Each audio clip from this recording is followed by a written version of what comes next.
Tonight, tonight we look into, at least briefly, on how this Vipassana progresses, and also what is its goal. And it's also important for us to at least understand this factor if you truly want to develop this Vipassana and you take it to a higher level or a deeper level. Now, the goal. Now, the goal of this Vipassana finally comes with this eradication of our defilements. That is to say, basically, although we have so many different forms of mental defilements, but it all categorized as basically as greed, hatred, and delusion. Lobha, dosa, and moha. So these are the three evil roots. From these three, all our desires and all our hatred, all our aversion, dislike, boredom, drowsiness, restless mind, and so on, all stem from all these three evil roots. So the whole goal of this Vipassana is to eradicate these three evil roots, and finally also it comes to about the realization of Nibbana. Realization of Nibbana here, when you use the word Nibbana here is what we call, if you translate it roughly, it's called extinction. What is being extinct here? What is extinct here is this mind and body process. Because this mind and body process, if they are still there, if mind is still there, even though you may not have a body, but if the mind is still there, that means you're still undergoing birth and rebirth. And birth and rebirth here, these are the source of all forms of our suffering. Any kind of birth, any kind of existence, any form of existence, as you know, sometimes you read, beings exist in the Deva realms or the heavenly realms. As long as there's existence, in Buddhist term, is still suffering. Although they are happy there, but they will still undergo birth and rebirth. It's a matter of longer period of time, but then time will catch up. And also, while you are still in the birth and rebirth, karma follows you. Karma means all the actions, speech or thought that we have done in the past or present. It will follow you as long as you are still in this cycle of birth and rebirth, this cycle of samsara. Now this this birth and rebirth, all this stem from our greed, hatred, delusion. They are the fuel, they are the source of all this birth and rebirth to keep it going and going and going. So the reason that we practice this Vipassana, or the main goal of this Vipassana, which is also mentioned in the Satipatthana Sutta or the Mahasatipatthana Sutta, which is found in the in the text, that exactly what we are doing here. The first thing before we're talking about we're talking about all the four foundations of mindfulness, all the four right objects. The Buddha talked about the goal. So the goal here is finally getting out of this cycle of birth and rebirth, or another word, realization of Nibbana. Nibbana here, as I said, this is extinction. Extinction because it's extinction of this mind and body process. The moment you sit down there, you pay attention to the body. You pay attention to the state of different states of mind. They are still there. It's going to be always there. You're going to change again and again, but it's always there. Unfortunately, the moment you die here, there's no stopping of the mind. The moment you stop here, in the Buddhist understanding, the mind still arises and passes away in another form, in another rebirth. It has taken place. So there's no stopping of it, unfortunately. Whether you want to believe it or not, it does not matter. It's there. And therefore, it actually can be discovered when we go through this development of this Vipassana. And you can see it for yourself. It's not something I created out or something the Buddha mentioned, but it's something for the yogis to able to actually see it for themselves. And then that time, you don't have to believe them. You fully, in a sense that you understood in that way, experience it in that way. Not by the thinking, not by somebody tells you, not something in the book, But this is something that you can able to experience it for yourself. Now, the goal of this Vipassana is towards that. That is the main goal.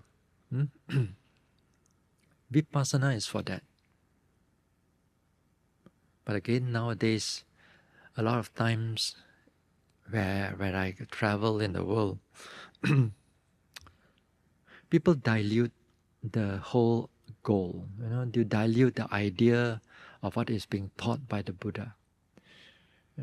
And one thing we understand is that why people dilute the whole thing is because Vipassana is the most difficult practice in Buddhism. You go to other form of practice, is so much more easier. You don't have to worry about the pain. Pain comes, ignore. Thinking comes, ignore. Anything comes, ignore. You only have one object only. And you just pay attention to the object. Sounds simple, isn't it? But it's not as easy as it sounds. In Vipassana, it's more technical. There are various objects. There are various ways. Their development also, it's very different from what we can think. And how, you can't imagine, no matter even you read the books about the progress of this Vipassana, when you experience it, it will still shock you. It will still surprise you. So something that you cannot really fathom unless you go through it, unless you experience them in the right manner. So the goal here of this Vipassana is that realization of Nibbana, stopping the cycle of birth and rebirth, eradication of a greed, hatred, delusion. Then these three things, they are synonymous to each other. Now, as much as we set out this goal, as I said, nowadays people tend to make this Vipassana easier. And sometimes we notice that a lot of people, when they come to this Vipassana, what you want is just to taste what is Vipassana is like. Just to try what is Vipassana is like. And when you come in here into this way of Vipassana, then you see that there's a lot of pain, there's a lot of non-clarity of the mind, there's a lot of technique that you have to develop. Then you find that it's difficult.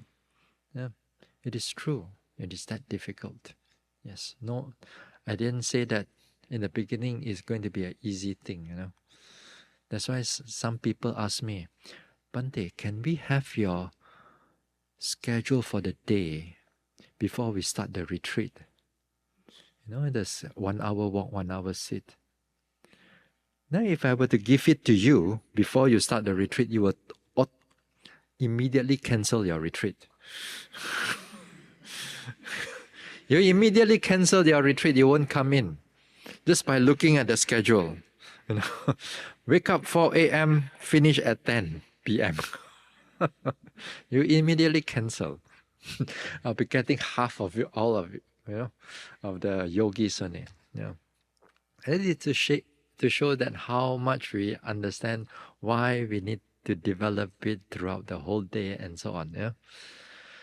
Now, this Vipassana is not something is easy, but once you get the method, in order for you to get the method right, even though we have been talking about it every night, you tried it day in, day out, there are still people who are still struggling, and all of us struggling in one way or another. Some sittings are clear, some sittings are not clear.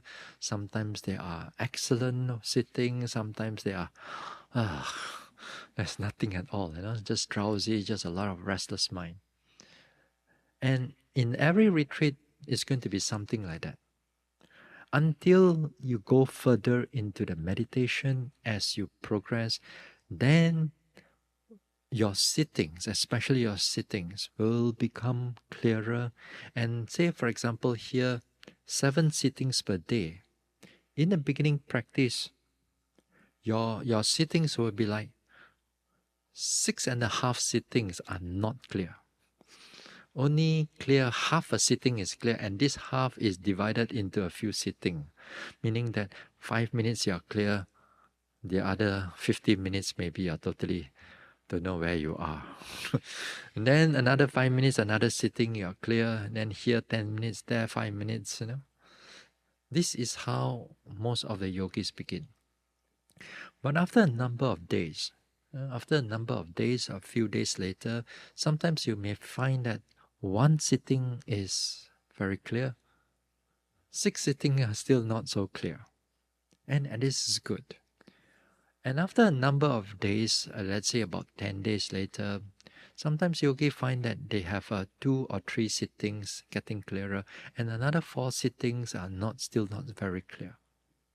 Then comes the second retreat. Then comes the third retreat.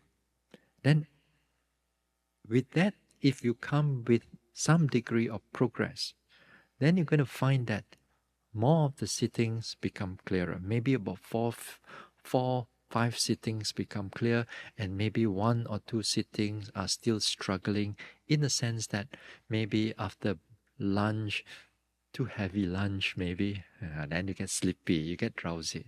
Then after that, the drowsiness disappear. Then the later part of the afternoon or evenings, then it becomes clear. Then progress keep going on. So sometimes it takes a few retreats, 2 or 3 retreats before the sittings become clear.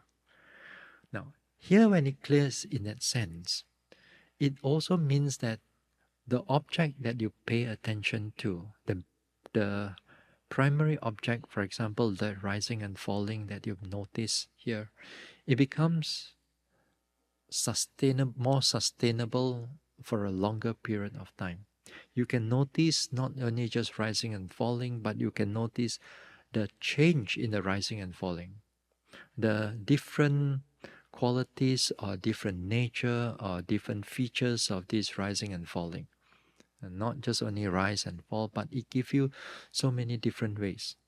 And all things that while you are noticing this rising and falling, then slowly and slowly, the insight, the Vipassana development is coming in through that change, through that you begin to see the process of what is happening there. And if the rising falling is not clear, let's say you shift it to the pain. When you shift it to the pain is clear, and then that time also you can follow the pain for a longer period of time, even though the pain are excruciating, but the mind is still steady without falling into anger or aversion or restless mind or dislike towards the pain. The mind can take it. You can take it and you can able to notice how the pain is pulling, then it moving, then it's pressing and so on. And then that too, the Vipassana insight starts to come in because you see this process of what is happening. Even if you do the walking, you start off with that lifting, pushing, dropping. You see the sensation, hard, soft, warm, cold, pressure. And then you repeat it again until sometimes you begin to see like changes. Sometimes you see the sensation. Beginning it was clear. Then you notice it, it fades away. Change. In the beginning part, the change is not something very significant. It's a very simple form of change. It's which already happening at that moment of time. So you pay attention to it repeatedly, again and again and again and again. Until it starts to pick up, then things will start to become clearer to you. The mind, initially, we are paying attention to the body. But now, at times, the mind begin to show its features to you.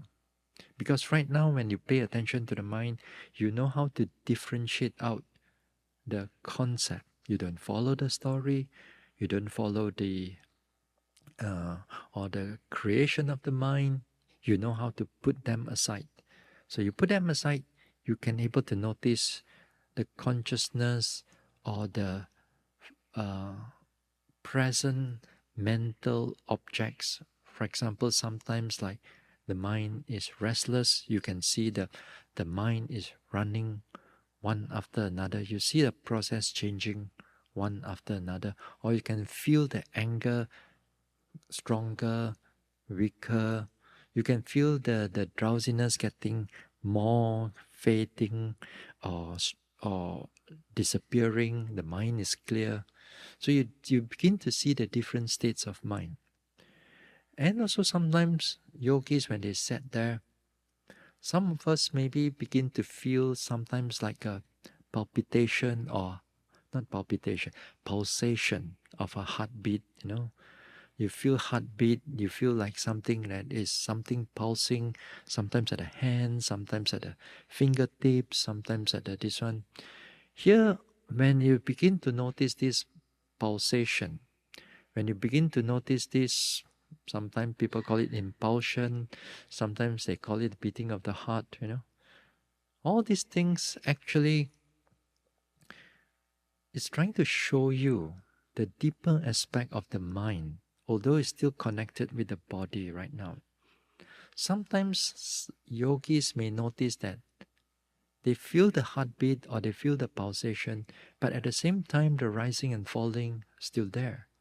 They can able to notice this as if like these two aspects of the objects coming together and happening together. And this is wonderful. That means the yogi is attentive.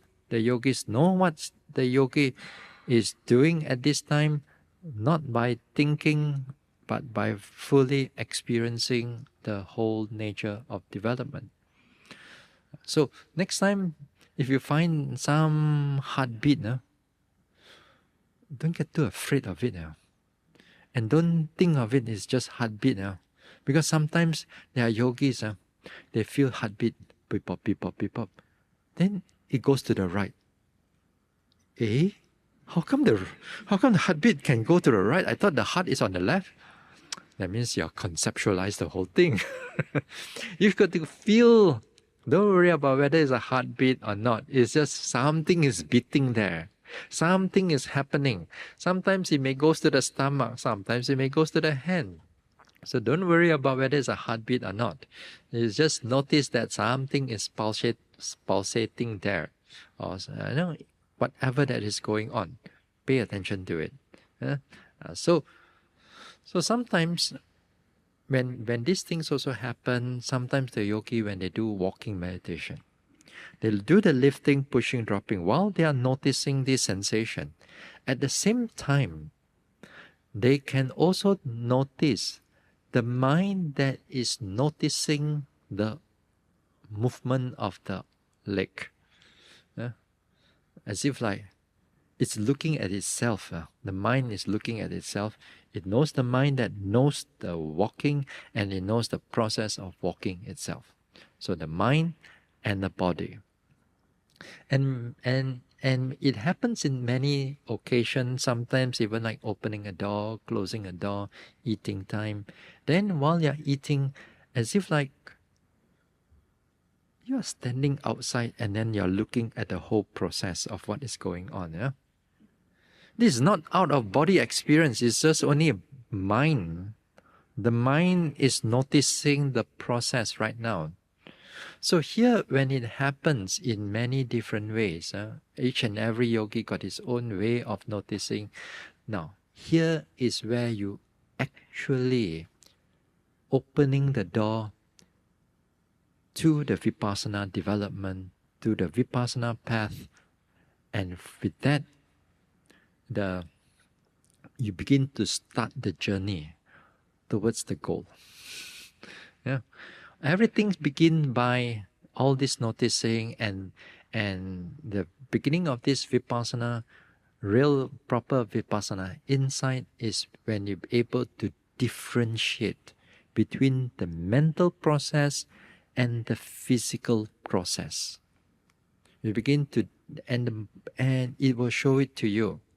All yogis, one way or another, if you develop it properly, if you sincerely practice, if you have the faith, you have the confidence to develop, then you do it again and again, you will naturally see all these type of things. Yeah. It's already there inside you. It's just that because our mind is not developed, therefore it's still shrouded by this ignorance. Yeah? So the wisdom, it helps to see it, to differentiate them, to segregate them, to begin to see things as they really are. So this is a wonderful thing. Although it's wonderful, but the struggle to reach there,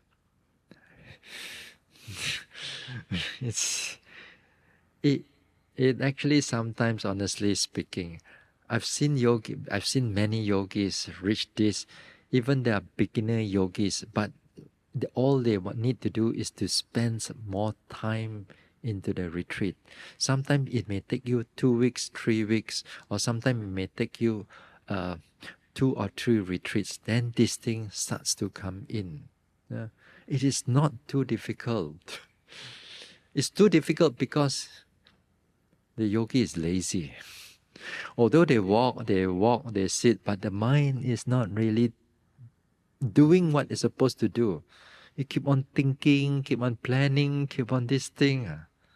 Then it's going to be very slow. Yeah? And sometimes you come in a few retreats and yet going nowhere. Yeah. I've seen yogis, when you don't get it right, when you don't get this Vipassana right, you think that you're still in Vipassana. If you don't really properly do the noticing, you're not detailed, you're not this one. You can come in for one retreat after another retreat for 10 years, for 20 years, and yet you're going nowhere.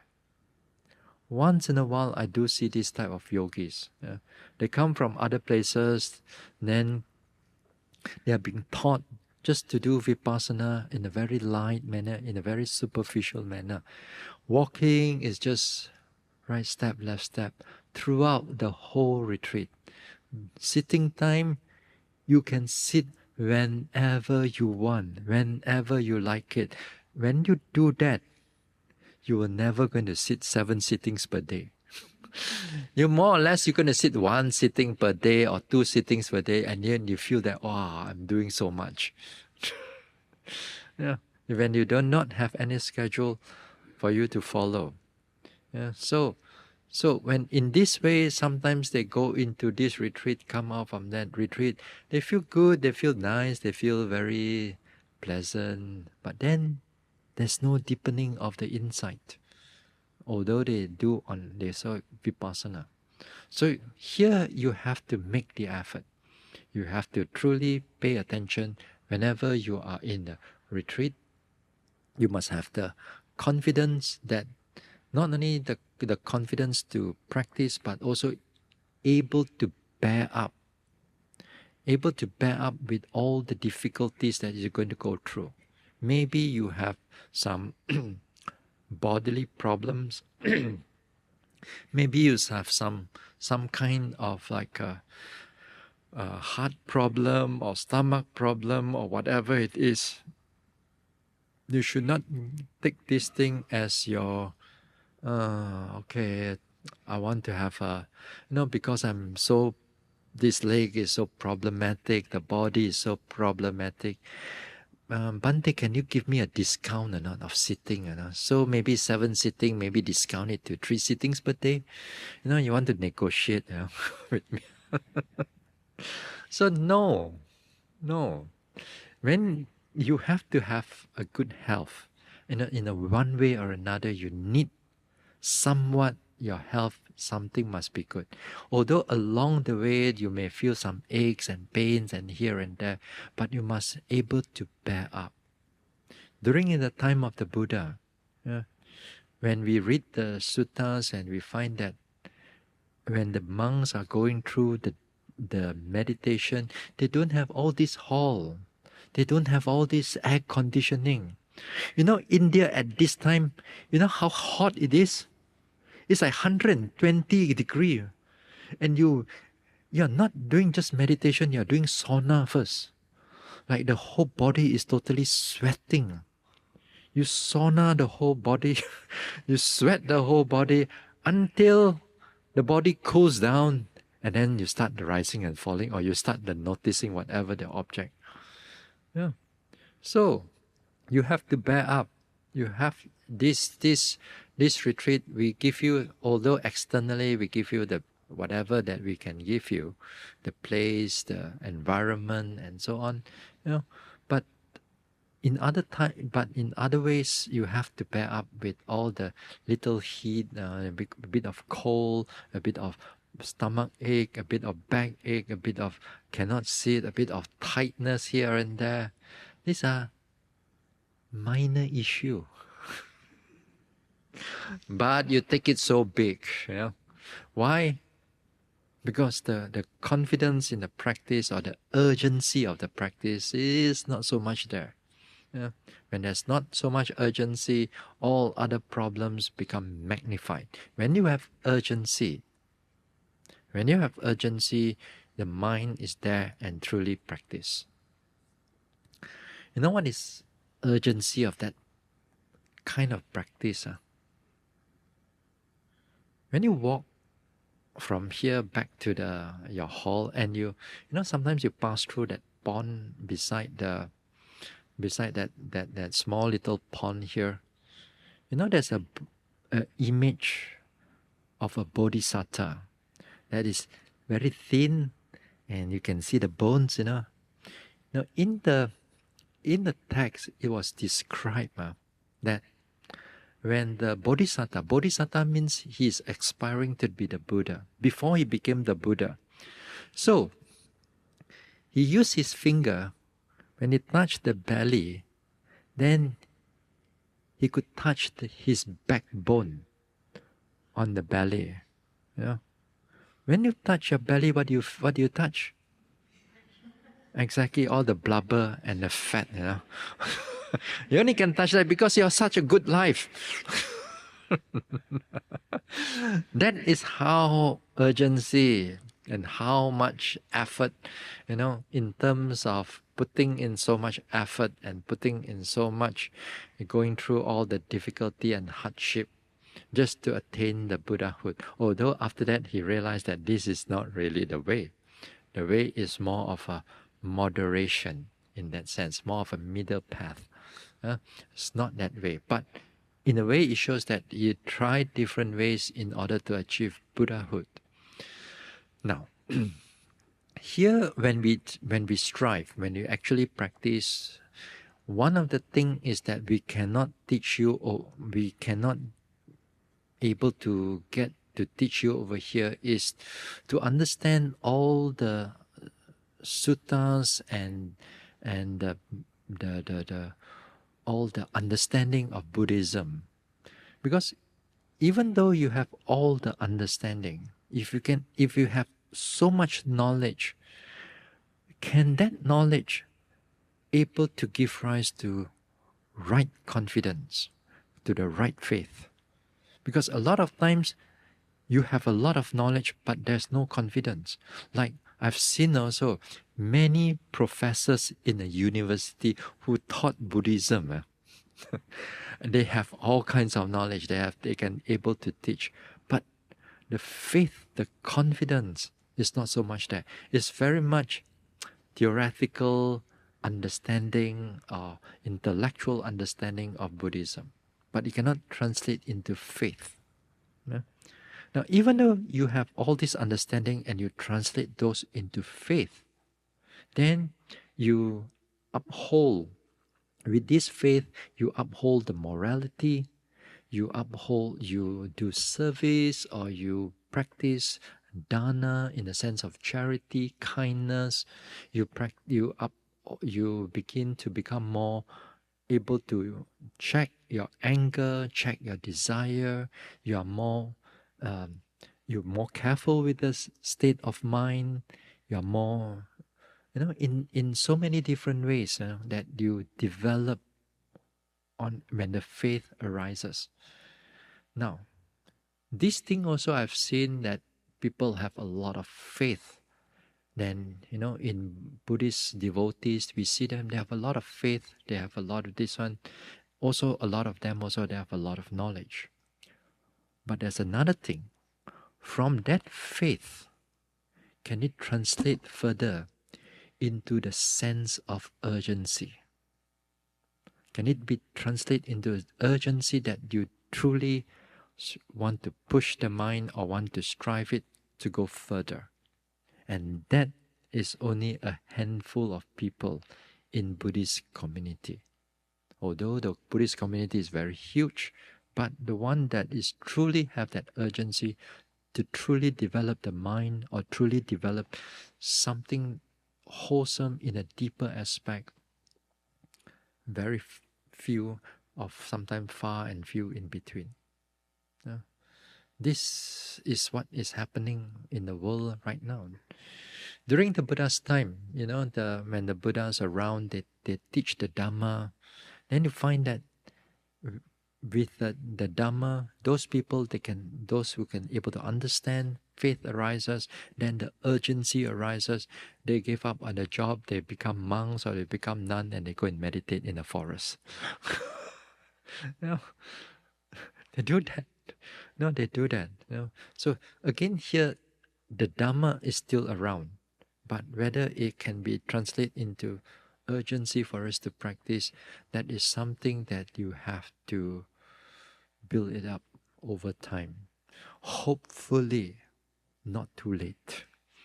Don't wait until you are 70 years old or 80 years old, then you want to start Vipassana. It's going to be, not to say too late, but it's going to be difficult. Because of old age, memory is not so much there, and energy, bodily energy, not so strong. So hopefully don't wait until too long.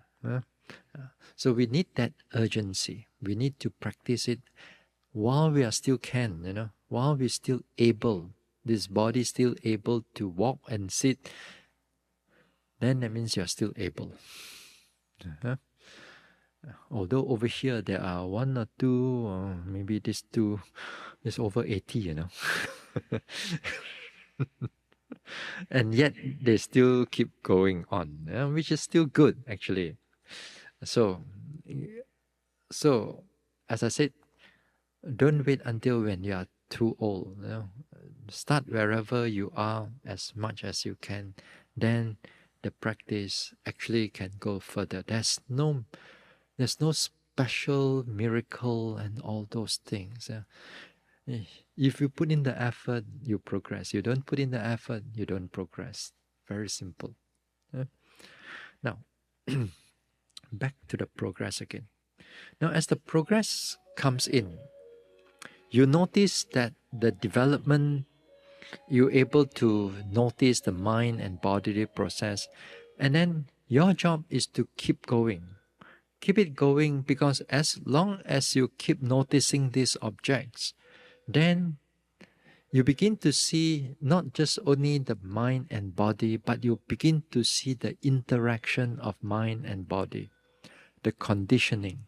For example, we talk about the intention.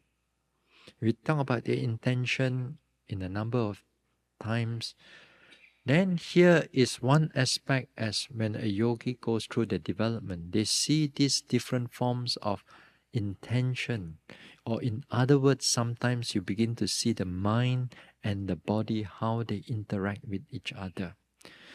Not just only mind and body, sometimes you see a process of interaction. One thing after another, this one condition that the other one, this one will condition another one. So a number of things that you will see. Now, as you progress, does not mean that you are on the right path, but does not mean that you will not sway off. You could still sway off while you're still meditating.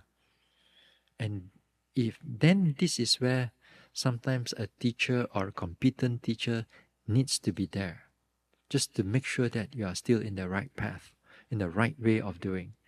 Because as you develop into this Vipassana, there will be at times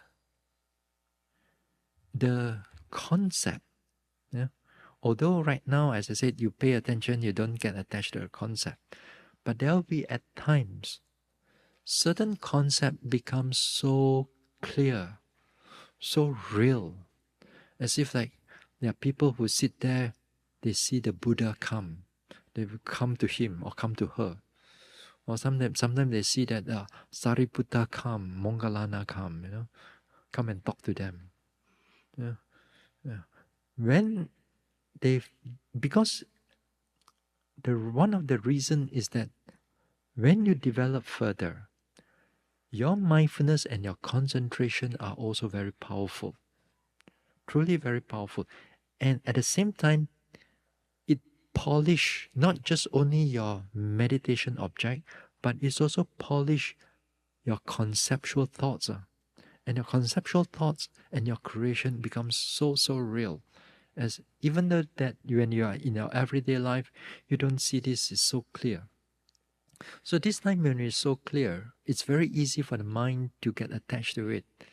That means when you get attached to it, you believe it, you think that this is enlightenment, you think that this is nibbana, then the mind sways out. Sways out into it. Then it doesn't want to go back to the sensation of mind and bodily process. It's just going to go out and stay there. And they believe that this is enlightenment. Sometimes it may not be visions. Sometimes it may just be like lights, very pleasant lights, very calming type of light. Or sometimes yogis meditate. They go through. This one is again. It's a part of. It's like pleasant feelings. Although when we say pleasant feelings, they are part of Vipassana objects. But the problem is, this type of pleasant feeling when they arise, the yogi did not note it, did not see the process of the changes in the pleasant feelings. They just want to rest inside the pleasant feeling. I mean, the pleasant feeling arises, the calmness arises, or sometimes very blank state of mind arises. So what happened is that the yogi don't want to see the changes. He don't want to note. He don't want to pay attention to the calmness. He don't want to see the changes, the impermanence in the calmness. But when the calmness comes in, they just sit there and just, so nice. No pain, no lethargic, no tiredness. The mind is alert, the mind is clear, but the mind is not noting. The mind just resting there. It's just resting there. Then the next sitting and the following sitting, they don't want to look at the pain. I mean, you've got all the pleasantness. Why going to look for the more pain? So every time they sit down, they look forward, they anticipate, they expect that to see this calmness, this pleasantness. So every time they keep on going towards that, that means whether right now they don't realize that actually they're already out, they're going out of the path, and they believe that because this calmness must be something special, something wonderful, something great, something very deep. Nibbana. And it's so easy for them to know, to conclude that this is Nibbana, because these pleasant feelings, you have not felt it in your whole life before. And this thing arises, you fall into its trap, and you believe that you are still right. Yeah.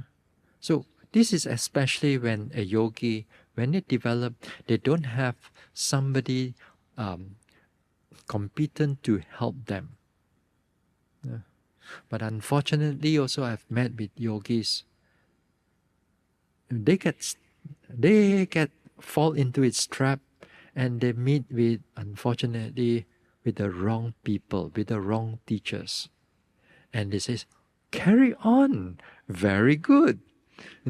Go inside there, feel as much as you want, stay there, be at peace with the world, be at peace with yourself, so calm, wonderful."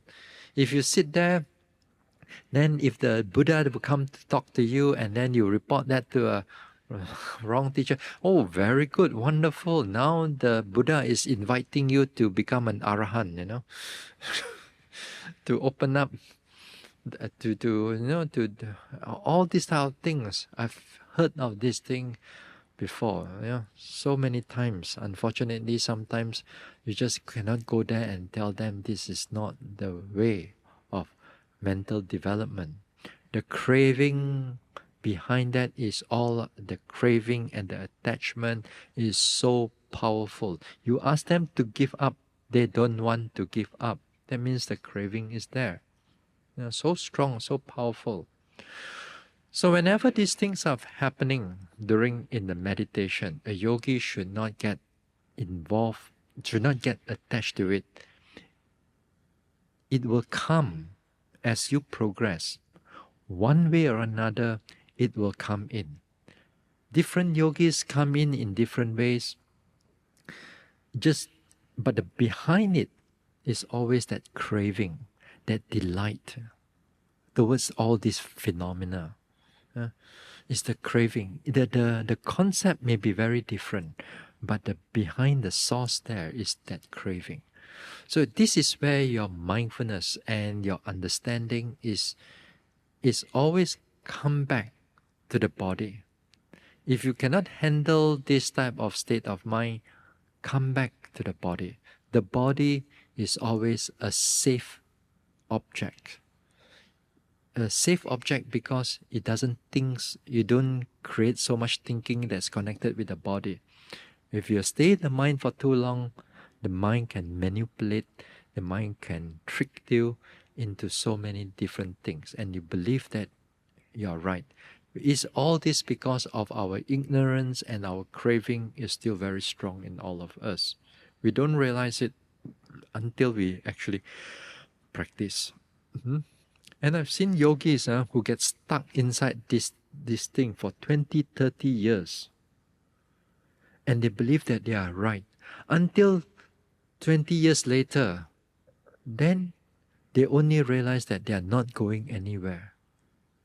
20 years of practice. Yeah. Unfortunately, once in a while, I do see these type of things. Yeah. I hear of yogis get sit there very calm, very peaceful, Every sitting they go in is just peaceful, because they want that peacefulness is maybe in the world out there, when they're dealing with work, dealing with family, dealing with the life itself is so chaotic, it's so suffering, and this one is just you know, and surely the mind wants to grab hold of it. Yeah? So unfortunately, the craving is so strong in all of us. Yeah? Then you may think that, what's wrong with that? Isn't it? It's good to at least away from suffering for a while. Yes, in the worldly sense, in the superficial sense, yes.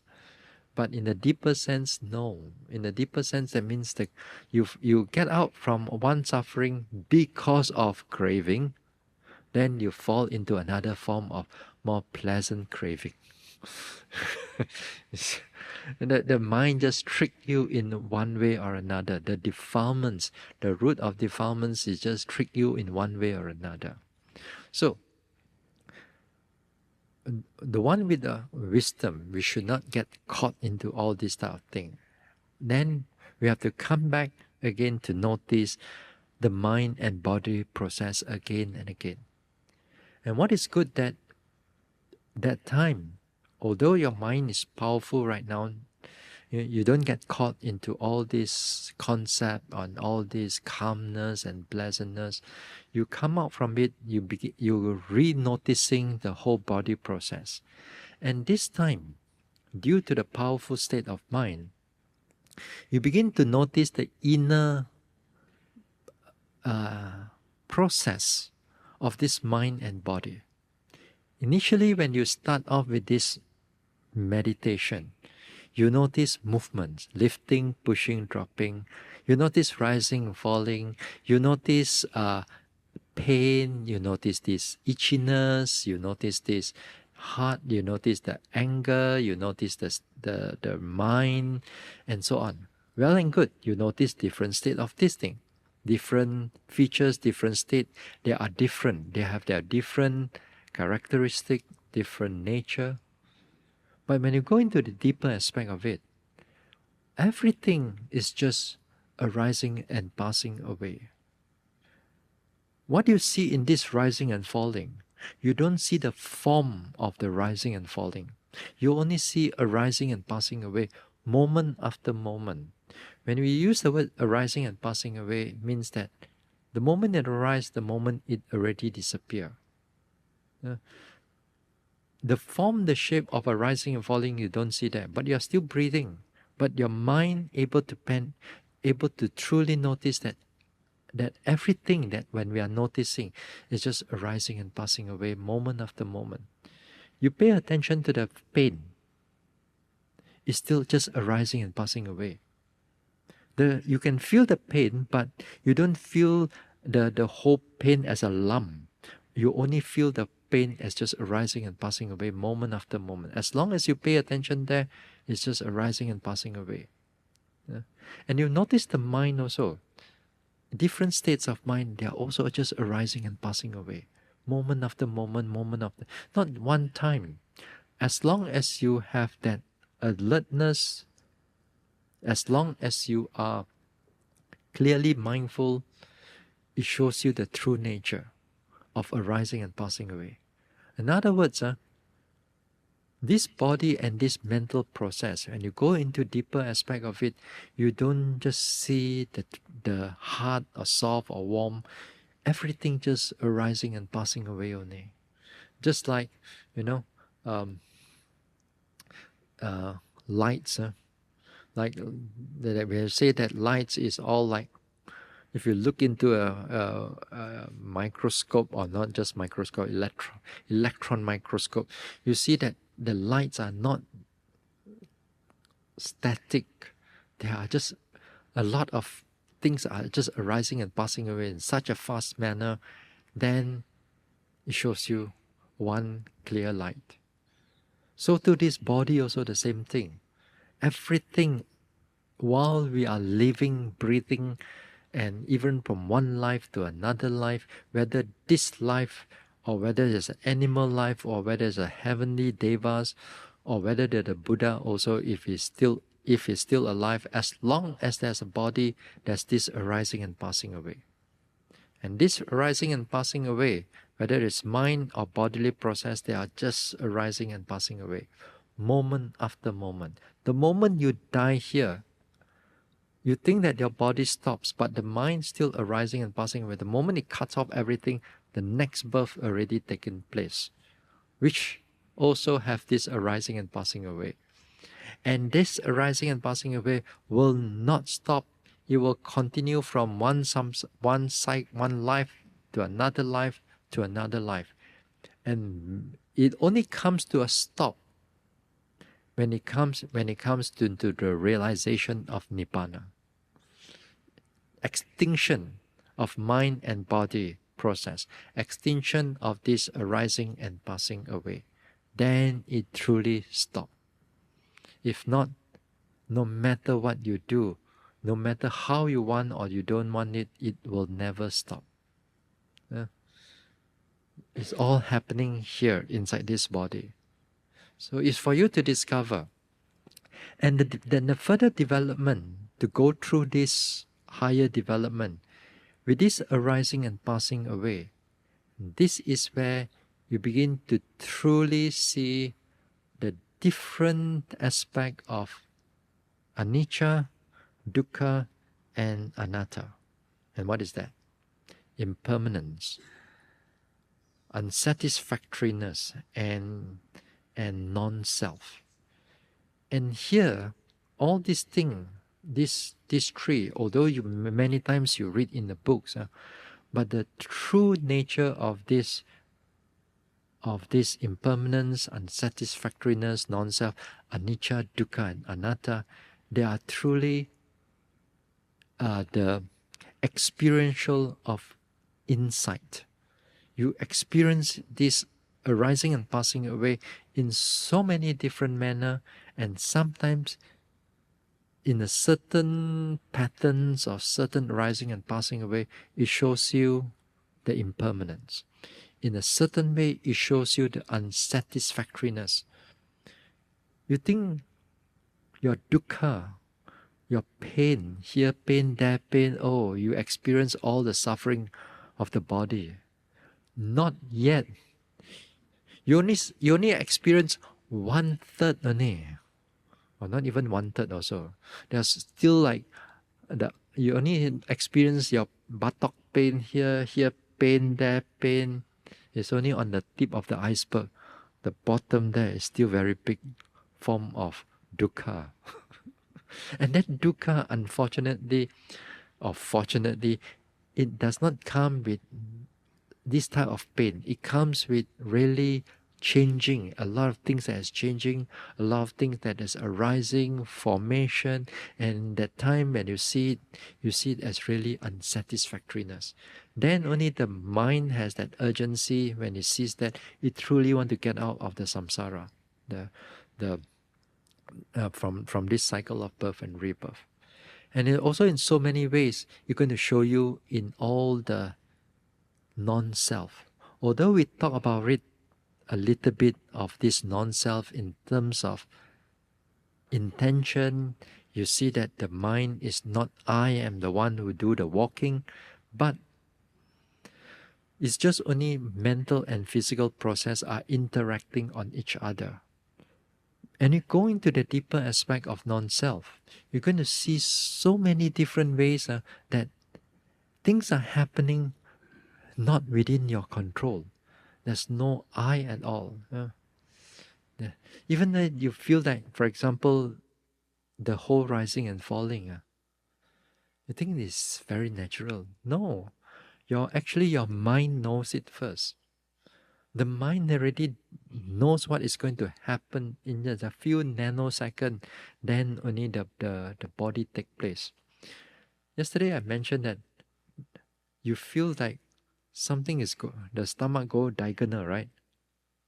You think it's just coincidence. No. The mind is the one that creates the whole thing there. The mind knows it in a nanosecond that it's going to go diagonal, then the body goes diagonal. It's not something out of coincidence or nothing. No, the mind is the one who process the whole thing. It's just that we cannot see the true nature of the mind yet. So these things all happening there. Yeah. So you see so many different ways until when you're ready enough, when you're mentally matured enough, then the process of enlightenment. The process of enlightenment, that means you begin to see the true Nibbana. At the same time also, it eradicates some defilements from arising in the future. It eradicates some. It doesn't eradicate everything yet. It takes a few more levels, 3 more levels to completely eradicate everything. So at least when there's a development until you reach the realization of Nibbana, and together with the eradication of some defilements arises, and the first eradication is eradication of the wrong view. Because right now, the view has been corrected due to the development. You see things as they really are. So the wrong view is corrected, so there's no more wrong view. And also the second one, it eradicates skeptical doubt. Skeptical doubt that a lot of us will think that, should I practice Vipassana? Whether this Vipassana is good for me, whether this Vipassana can get enlightenment, or whether this and that. All this doubt all gone. Whether the Buddha is there or not, all these things all gone. The Buddha, because of that realization and that eradication of the defilements. But certain greed is not eradicated. Certain anger still not eradicated yet. That means there's still some more birth and rebirth coming. But the birth and rebirth becomes limited. The Buddha says 7 more lives to go.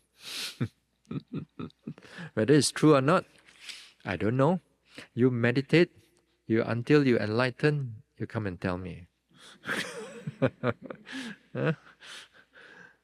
And you don't have to wait until next life. All these things. I mean, if even there we call it the first stage of enlightenment. You don't have to wait for the next life. In this life, it can be done. The Buddha's teaching is not about until next life. Oh, no need to do anything, just do good and wait for next life. No, the Buddha never teach in this way. It's only devotees talk in this way. The Buddha didn't taught in that way. The Buddha says that all these things, as you develop, it can be achieved in this very life itself. So this, in a way, a brief understanding of how the development takes place. It all starts with your effort. Pays attention again and again, repeatedly. As long as you put in the effort, the progress will be there. All right. So we stop here for tonight.